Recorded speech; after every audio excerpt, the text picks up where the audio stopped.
수련회가 이제 일주일 지났는데 이번 수련회 때 저 역시도 되게 많은 은혜를 받았습니다. 그 우여곡절 막 선교도 갔다 오고 막 몸도 아프고 되게 힘들어서 정말 기어가면서 갔는데 이번에 주제처럼 그런 광야의 시간이었거든요. 저에게 이번 수련회 준비한 시간들이 그랬는데 제가 계획하지 못했고 뜻하지 않은 상황 안에서 오히려 하나님께서 전적으로 은혜를 주심을 진짜 경험했어요. 그리고 막 수련회 때 막 그 기도하면서 뜨겁게 하나님 만났다 막 고백한 친구도 있었고 막 그 감격이 벅차가지고 막 야식도 못 먹을 만큼 막 그 감격에 있었던 어떤 녀석도 있었습니다. 저를 이렇게 와라 끌어안아 주면서 울었던 친구도 있었는데 궁금해요. 그 텐션이 일주일이 지났잖아요. 어떻게 됐는지. 그때의 그 마음은 뭔가 세상의 전부를 얻고 하나님 안에서 내가 막 모든 것들을 막 헌신하고 막 고백한 것 같은 고백이 있었는데 여러분이 집에 딱 도착한 순간 여러분들은 그 마음을 어떻게 간직하고 계세요? 제가 그날 딱 우리가 주일에 들어왔잖아요. 돌아오는 순간부터 여러분들은 또다시 이스라엘 백성처럼 원망과 불평이 왔잖아요. 집에 우리 일찍 딱 왔는데 엄마가 순모임 한대. 집에를 안 가. 막 애들이 막 짜증이 막 이빨이 났어. 막 쉼터에 갔는데 뭐 순모임을 한대요. 집에 가 피곤한데 막 순모임 한다고 안 간다고 막 자기 3시까지 있어야 된다고 막 짜증이 막 이빨이 뭐 불평 불만이.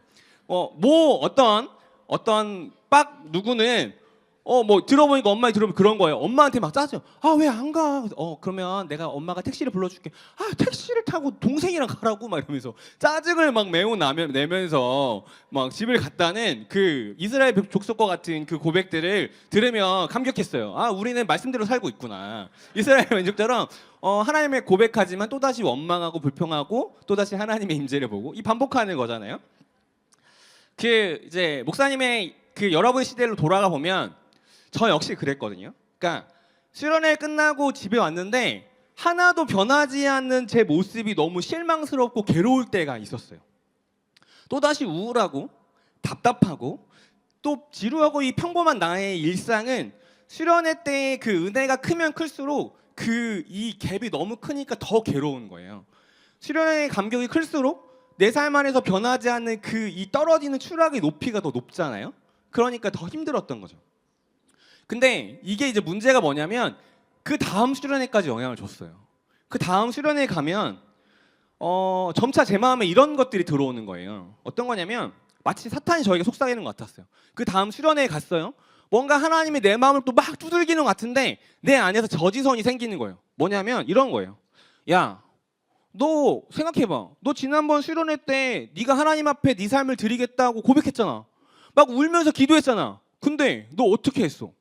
또 집에 가자마자 또다시 불평하고 원망하고 변한 거 하나도 없잖아. 근데 지금 또다시 네가 그 고백을 한다고? 너 가식 아니야? 너 그거 가식이야. 뭐하러 그런 고백을 해? 너 어차피 못 지킬 건데. 이런 마음들이 막 들어오는 거예요. 그러니까 막 저녁 집회 기도하는데 그런 고백을 하는 거에 저지선이 팍 생기는 거죠. 뭐하러 또 그렇게 기도할까? 어차피 나는 내 삶을 드리겠다고 아무리 울며 불며 지금 해봤자 나는 이틀 뒤에 또다시 리셋될 건데 뭐하러 해? 이 거짓 같고 가식 같은 내가 뭘 또 해? 그냥 하지 마. 이런 마음들이 제 안에 막 들어왔었어요. 수련회 가도요. 이제 기도회가 불편한 거예요. 막 그런 기도하라는 게 불편한 거예요. 왜냐하면 나 못 지킬 거거든요. 나는 전부를 드리겠다고 하지만 나의 일부조차 드리지 못할 거라는 걸 내가 아니까 이제는 그런 기도를 하는 것 자체가 불편하고 마음이 어려운 거예요. 어쩌면 지금 이 순간에 그런 고민과 괴로움을 있는 친구도 있을 수 있어요. 이번 수련회 때 은혜를 많이 받고 많이 받을수록 내 일상에 돌아왔을 때 내가 변하지 않는 나의 모습, 달라지지 않는 나의 환경 안에서 뭐야 이게? 내가 그렇게 하나님 앞에 울며불며 내 삶을 전부를 드리겠다고 했지만 하나님을 믿고 신뢰하며 내가 걸어가겠다고 했지만 내 삶에 달라진 건 전혀 없는 나의 모습과 환경 안에서 뭐지? 더 현타를 세게 맞는 친구들이 있을 수 있어요. 여러분, 내 삶의 전부를 드린다? 내 삶의 전부를 드린다? 여러분 그게 가능할까요? 여러분 그게 고백했죠? 여러분 내 삶 전부를 드리는 게 가능해요? 365, 24시간 전부를 하나님 앞에 드리는 게 가능해요? 여러분 가능하다 생각해요? 불가능해요. 불가능해요. 목사인 저도요. 365 24시간 하나님 앞에 온전히 내 삶을 드리며 사는 게 가능할까요? 불가능해요. 끊임없이 하나님을 의심하고요. 내 삶 앞에서 두려워하고요. 주저하고요. 불안해해요. 근데 잘 생각해 봅시다. 불가능한데 불가능하다는 거 하나님 모르실까? 우리가 그 삶을 살 수 없다는 거 하나님 모르실까? 우리보다 나를 더 잘 아는데 우리가 지금 그렇게 고백해봤자 그 고백이 24시간도 안 돼서 바뀔 거라는 걸 하나님은 더 잘 아실 거잖아요. 그런데도 하나님 우리에게 너의 전부를 이 시간 고백해라고 말씀하시잖아요. 그럼 하나님이 요구하시는 게 뭘까요? 우리가 생각하는 물리적으로 365일 24시간 한치의 흔들림 없이 그렇게 살아가는 그런 걸 전부라고 여기시는 걸까요? 오늘의 설교 제목처럼요. 하나님의 계산법은 우리가 생각하는 계산법과는 달라요. 우리는 전부라고 하면 365일 24시간 내 삶 전부 하나도 빠짐없이 완벽하게 물리적으로 다 드리는 거라고 생각해요. 그러니까 우리는 맨날 실패해요. 맨날 괴로워요. 맨날 넘어져요. 그런데 하나님의 셈법은요, 우리랑 달라요. 그 오늘 민수기 6장에 나오는 나실인이라는 제도가 있거든요. 이게 하나님께서 생각하시고 계산하시는 전부를 계산하는 법이 나실인 제도에 나와 있어요. 여러분 그 구약에 보면 넘겨주시면 자막들을 잘 넘겨주시면 나실인이라는 제도가 있거든요. 나실인 혹시 아는 사람? 나실인 대표적인 인물 사사 중에 삼손이 나실인이 나실인. 머리를 자르지 않잖아. 머리를 자르면 안 되는데 여자 유혹이 넘어가서 머리 잘렸잖아. 그지? 기억하지? 포도주 먹으면 안 되고 머리 자르면 안 되고 죽은 시체 만지면 안 되고 이게 나실인의 그 규정인데 삼손은 이 모든 걸 다 어긴 사람이 삼손이거든. 그래서 나실인 하면 대표적인 인물이 삼손 그리고 사무엘 그 엄마 한나의 서원으로 하나님 앞에 드려진 사무엘 세례 요한 이게 대표적인 나실인이에요. 나실인 되면 아까 말한 것처럼 세 가지를 금해야 되는 거예요. 포도주 못 먹고요. 머리 못 자르고 시체를 만지거나 가까이 가면 안 돼요. 이 세 가지의 규정이 있어요. 그런데 여러분 이 나실인에 대해서 이번에 말씀을 준비하면서 목사님도 부끄럽지만 새롭게 알게 된 건 뭐냐면 우리가 아까 말한 대표적인 인물 삼손, 사무엘, 세례 요한이 나실인의 대표적인 인물이다 보니까 나실인을 어떻게 생각하고 있었냐면 평생 하나님 앞에 자신의 삶을 헌신한 사람을 나실인이라고 생각했어요. 그런데 오늘 민수기 6장에 보면요. 평생이라고 하는 조건이 붙지 않더라고요.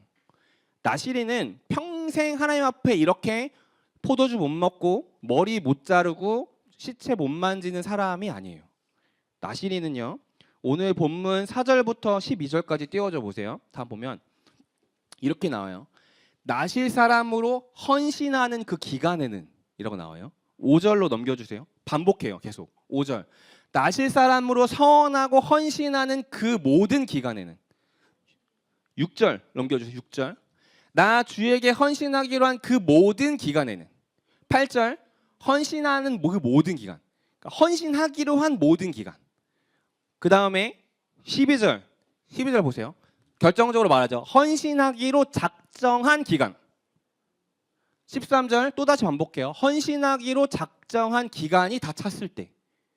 그래서 나실인의 기간을 다 채우면 제사를 드리거든요. 그러니까 제사를 드린다는 것은 반대로 말하면 기한의 정함이 있는 거예요. 평생 동안 나실인으로 살다 죽으면 제사를 못 드리겠죠. 근데 제사법이 있다라는 것은요. 그 기한이 정해져 있고 기한이 끝나면 하나님 앞에 제사를 드려야 한다고 나와 있어요. 그러니까 나실인은요. 자신이 원하는 만큼 그 기간을 선택해서 드리는 거예요. 자원해서요. 평생 하는 거 아니고요. 찾아보니까 유대교 전통에 보면 탈무드에 보면 어떻게 나와 있냐면 짧게는 보통 한 달, 길게는 100일 또는 3년. 이게 나실인의 기간이에요. 그러니까 삼손, 사무엘, 세례 요한 같은 경우는 매우 특별한 케이스고 대부분의 경우는 한 달, 100일, 3년 이 일정 기간 자신이 자원하는 기간만큼 본인이 선택해서 나실인으로 지킨다는 거예요.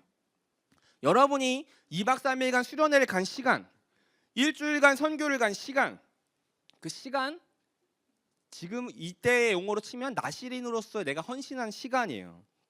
그래서요, 나시린이라고 하는 거의 포인트는 뭐냐면 자율적으로 자신이 원하는 만큼 헌신하여 드리기로 작정한 만큼 하나님 앞에 드린다는 게 나시린 제도의 포인트예요.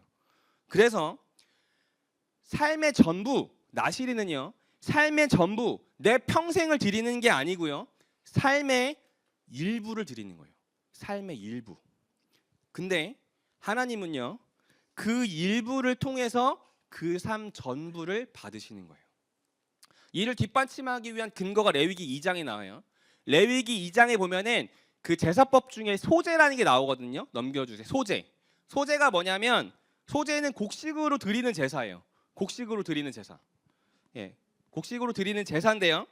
9절에 보면 레위기 2장 9절에 보면 이렇게 나옵니다. 네, 방송실 잘 넘겨주세요. 졸지 말고. 같이 읽겠습니다. 시작. 제사장은 그 곡식 제물에서 정성의 표시로 조금 떼어서 그것을 제단 위에 올려놓고 불살라야 한다. 이렇게 하여 그 제물을 모두 바쳤다는 표시로 삼는다. 자, 곡식 소제를 드리는데 어떻게 하냐면요, 내 곡식을 다 갖고 가는 거예요. 갖고 가요. 갖고 가서 어떻게 드리냐면 그거를 다 드리는 게 아니고 그 중에서 정성의 표시로 조금을 떼서 하나님 앞에 드리는 거예요. 그런데 이렇게 정성의 표시로 조금을 떼서 개역개정의 버전으로는 한 움큼을 집어서 하나님 앞에 드렸을 때 하나님은요, 이렇게 하여 그 재물 모두를 바쳤다는 표시로 받으신다는 거예요. 이것을 한 움큼을 집다, 정성의 표시로 조금을 떼다를 히브리어로 뭐라고 하냐면 아즈카라라고 해요. 아즈카라. 아즈카라는 무슨 뜻을 갖고 있냐면요, 일부를 가지고 전체로 여긴다라는 뜻이에요. 그러니까 나는 하나님 앞에 일부를 드린 거예요. 여러분 헌금했죠? 난 헌금의 일부를 드려요. 그런데 그 일부를 가지고요, 하나님은 전부를 드린 걸로 여겨주신다는 거예요. 그게 히브리어로 아즈카라라고 하는 이 한 움큼에 담겨있는 의미예요. 여러분, 이게 하나님의 계산법이에요. 하나님의 계산법. 우리 삶을 전부 드린다는 것은요, 물리적으로 완벽하게 365일 24시간을 완벽하게 하나님 앞에 다 드리는 것을 의미하지 않아요. 우린 그렇게 살 수 없어요. 불가능해요. 목사인 저도 그렇게 못 살아요.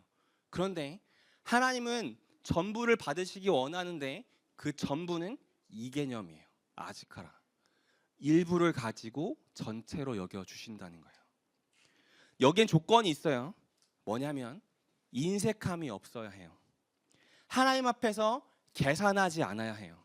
내가 비록 일부 한 움큼을 드릴지언정 그것의 드림에 있어서의 인색함이 없어야 해요. 계산이 없어야 해요. 그럴 때 그렇게 드린 나의 일부를 하나님께서는 전부로 받아주신다는 거예요. 그러니까 여러분이 지금 이 순간에 내 삶의 전부를 드리겠습니다라고 하는 그 고백에 인색함 없이, 계산 없이 그 순간 그 고백을 진정으로 드렸다면 하나님은 그 고백을 가지고 너의 삶의 전부를 받았다고 말씀하신다는 거예요.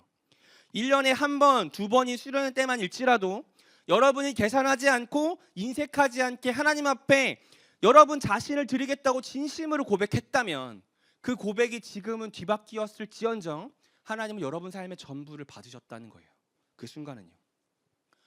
그리고요, 이 원리는 지금 우리가 이 순간 또다시 하나님 앞에서 온전한 예배로 나아갈 수 있게 해줘요.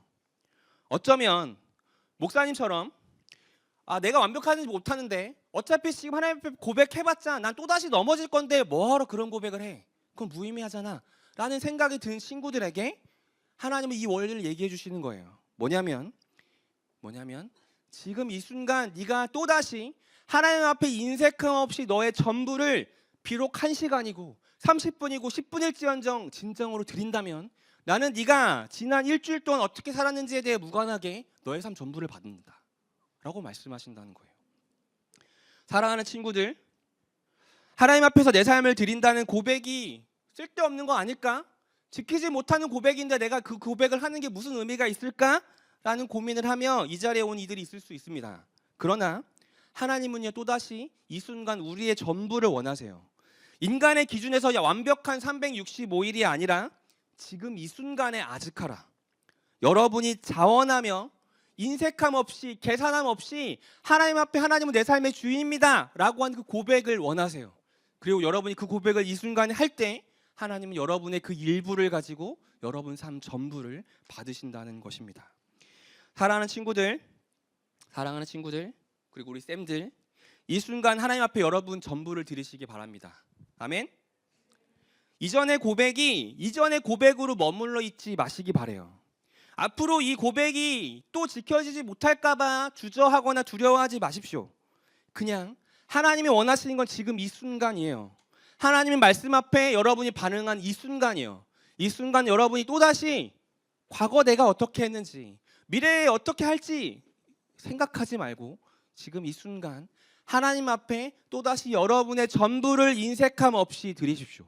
그럴 때 하나님은 지금 여러분의 이 1시간의 고백, 10분의 고백, 아니 단 1분의 고백일지라도 여러분이 인색함 없이 계산함 없이 진정으로 하나님 앞에 내 전부를 드리기 원합니다.